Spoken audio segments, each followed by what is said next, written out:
오후에는 후보자님 둘러싼 본격적인 좀 각종 의혹들에 대해서 좀 여쭤보려고 하는데요. 네. 그 전에 제가 간단한 질문 드릴 테니까 그냥 맞다 아니다 정도로만 몇 가지 좀 대답을 해주시죠. 후보자님, 그 선출직 공무원하고 임명직 공무원의 청렴도 기준이 다르다 생각하십니까? 제가 정확하게 이해를 잘 못했는데 조금만 더 설명 주시겠습니까? 선출직 공무원, 예, 국회의원이나 뭐 지방자치단체장이나 이런 사람들하고 임명직 공무원의 청렴성 기준이 서로 틀리냐 이 말씀입니다. 본질적으로 같다고 생각하고 어떤 예. 의미에서는 현실적으로는 선출직 공무원들이 일상적인 검증은 더 많이 받는 것 아닌가 이렇게 예, 생각하고 있습니다. 같다고 봐야겠죠. 예. 그렇습니다. 그리고 능력이 좋으면 공무원은 도덕성은 문제 없다? 어떻게 생각하십니까? 그렇게 보지는 않습니다. 예. 재산이 좀 없는 사람은 재산이 많은 사람보다 도덕성이 결여되어도 된다. 어떻게 생각하십니까? 도덕성의 문제는 재산의 다과 문제와는 상관없는 그렇죠. 예. 어떤 경우에게나 요구되는 문제라고 생각합니다. 예, 그 전제로 좀 여쭤보도록 하겠습니다. 그 모친 소유의 한강 빌라 있지 않습니까? 그 한강 빌라가 2019년 3월 당시에도 모친 소유였죠. 후보자도 같이 거주를 하셨습니까? 2019년 9년 3월? 3월. 2019년 3월이면 2019년 3월요.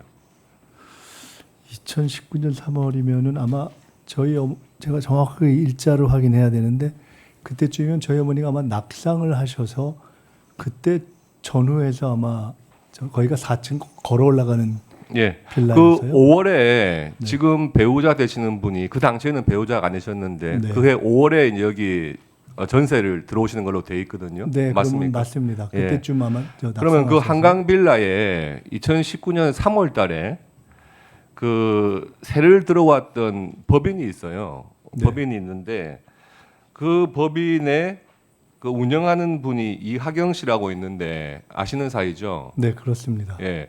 그러면 그게 저 법인으로 2019년 3월 달에 전세 계약은 체결을 했지만 이거는 뭐 법인으로 된 전세 계약이니까 실거주자는 이하경 씨로 알고 있었습니까? 실제로 거주하려고 하는 사람은?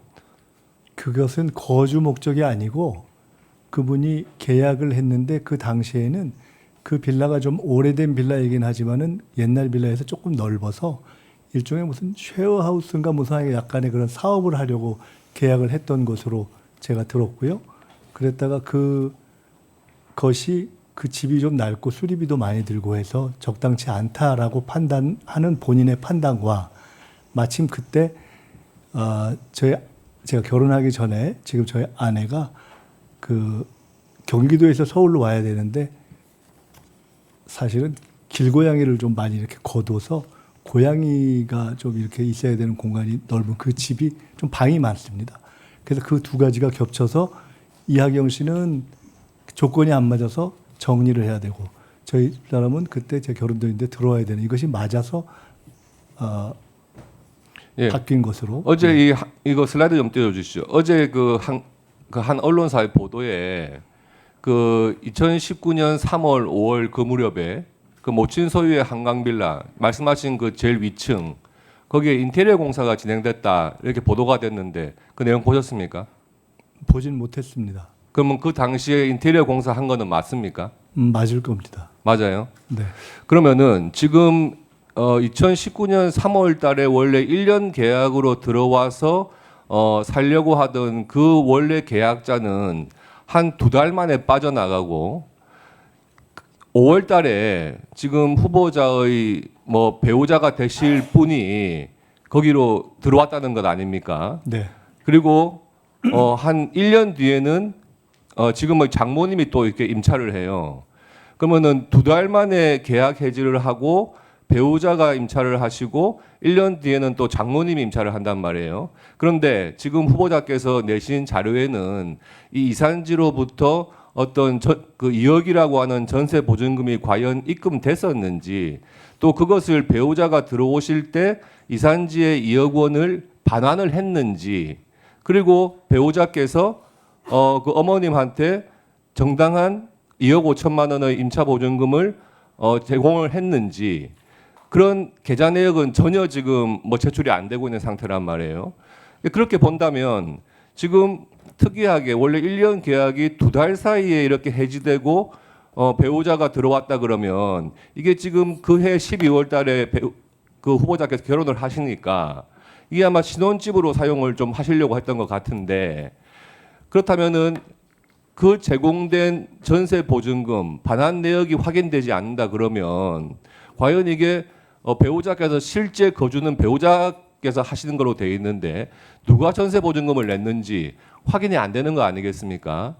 이 부분에 대해서 당연히 이렇게 표를 본다면 당연히 이산지의 그 이하경 씨 후보자하고는 프로보노 코리아라고 하는 법인의 이사관계로도 아주 친분이 있으시고 또 건설업자기도 하고 이분이 배우자가 내야 될 전세 보증금을 대신 내주고 반환받지 않은 것이 아닌가 하는 의심이 첫째 들고요. 두 번째, 인테리어 공사를 한 게 맞다 그러면 인테리어 공사를 한다 그러면 최소한 몇 천만 원이 들 거 아닙니까? 그러면은 2달 사이에 그 집을 다시 나가면서 인테리어 공사한 비용에 대해서 어떤 정산이 안 됐다 그러면 최소한 그 인테리어 해준 것 정도는 그 금액만큼은 또 후보자께 제공한 것이 아닌가 이런 생각이 자연스럽게 든단 말이에요. 어떻게 생각하세요? 그 궁금해하시는 것이 자연스럽게 드는 것이 저에게는 그렇게 자연스럽게 느껴지지는 않습니다. 왜냐하면 자연스럽게 저 과정을 보면은 너무 쉽게 이해가 되는 일들이어서 첫째는 다 제가 계약 주체가 아닌 저희 어머님 명의의 집을 이산지가 임차하고 다시 그것을 해지하면서 배우자 예정자가 임차하고 그랬다 그 이후에 장모님이 임차하는 과정이기 때문에 다 계약 주체가 제가 아니기 때문에 제가 직접 관련되지 않은 것은 당연합니다. 첫째. 두 번째로 각각 계약 주체가 전환되는 이유도 대단히 당연합니다.